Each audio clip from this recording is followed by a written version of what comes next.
مشرکین عرب کیا اللہ کے قائل نہیں تھے؟ بیت اللہ کے متولی نہیں تھے؟ بیت اللہ کے متولی ہیں، اسے اللہ کا گھر کہتے ہیں، بیت اللہ کو انہوں نے تعمیر کیا تھا، اپنے بچوں کے نام عبداللہ رکھتے ہیں، اللہ کو پکارتے ہیں۔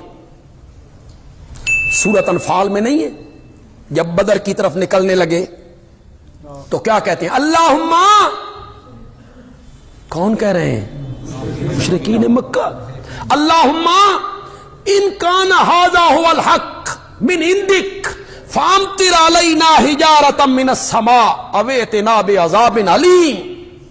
جس نبی کے خلاف ہم لڑنے جا رہے ہیں نا، اگر وہ سچا ہے نا، ہم پر پتھروں کی بارش برسا دے، ابھی اتنا بھی عذاب علیم، یا ہمیں دردناک عذاب میں مبتلا کر دے۔ غلاف کعبہ کو پکڑ کے دعائیں مانگ رہے ہیں۔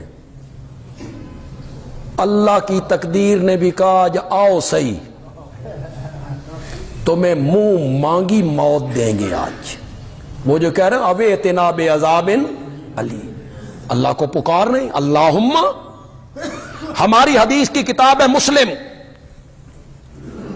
مسلم میں مشرکین مکہ کا تلبیہ موجود ہے۔ احرام باندھتے ہیں عمرے کا، احرام باندھتے ہیں حج کا، احرام باندھ کے کہتے ہیں لبیک اللہم لبیک لا شریک لک۔ کون؟ مشرک کبھی کہتا ہے کہ میں شرک کرنا ہوں؟ ابو جہل بھی نہیں مانتا تھا، وہ بھی کہتا تھا لا شریک لک، میں آ گیا ہوں، میں حاضر ہوں، تیرا کوئی شریک نہیں۔ نبی پاک کہتے تھے رک جاؤ، یہاں یہیں رک جاؤ، بس یہیں رک جاؤ، لا شریک۔ وہ کہتے تھے الا شریکا ہوا لک تملکہ وما ملکا۔ ہاں، تیرا صرف وہ شریک ہے جو خود کسی چیز کا مالک نہیں ہے، تو نے اس کو اختیار۔ جی، یہ مشرکین مکہ کا تلبیہ ہے جناب۔ یہ جو ہم آیتیں پڑھتے ہیں تو اس کے جواب میں حضرات کہتے ہیں ہم کوئی کہتے ہیں خود دیتے ہیں، نہ جی نہ، خود کب دیتے ہیں؟ اللہ کی عطا سے دیتے ہیں، اللہ کی۔ یہ عقیدہ تھا مشرکین مکہ کا، الا شریکا ہوا لک تملکہ وما ملک۔ وہ خود کسی چیز کا مالک نہیں ہے، تملکہ، اس کا مالک بھی تو ہے، وہ تیرے دینے سے، تیرے اختیار سے تصرف کرتا ہے، نفع نقصان پہنچاتا ہے۔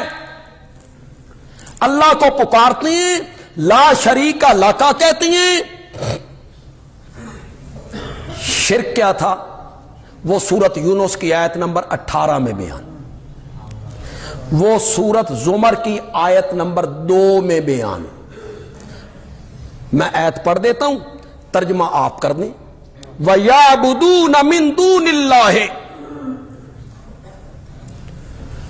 اللہ کے سوا ان کی پوجا پاٹ کرتے ہیں جو ان کو نقصان بھی نہیں پہنچا سکتے اور ان کو نفع بھی نہیں پہنچا سکتے۔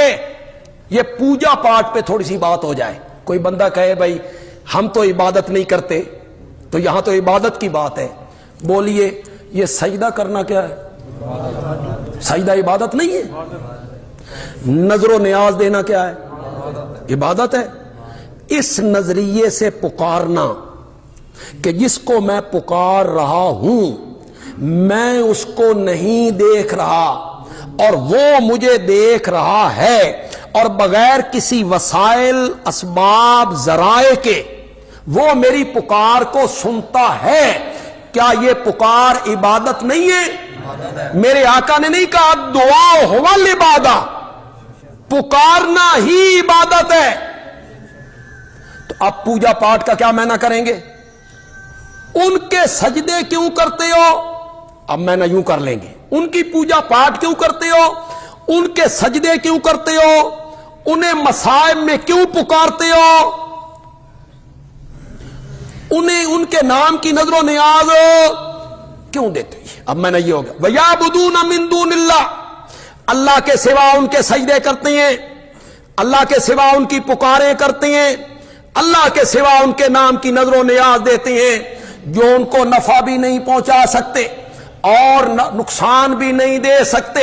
وَيَقُولُونَ، اور کہتے ہیں ہَؤُلَاءِ، یہ جن کی پوجا پاٹ ہم کر رہے ہیں نا، یہ شفعاؤنا، یہ ہمارے سفارشی ہیں عند اللہ۔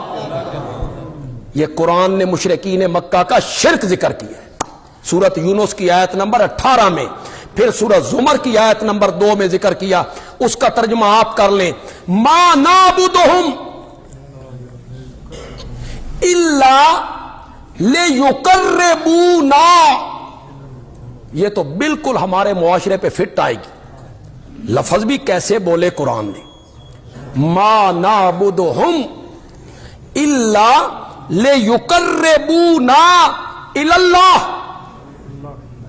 ہم ان کی پوجا پاٹ، ان کے سجدے، ان کی پکاریں، ان کے نام کی نظر و نیاز، ان کے نام کی دعائیاں اس لیے دیتے ہیں، آگے ترجمہ آپ نے کرنا ہے، اس لیے دیتے ہیں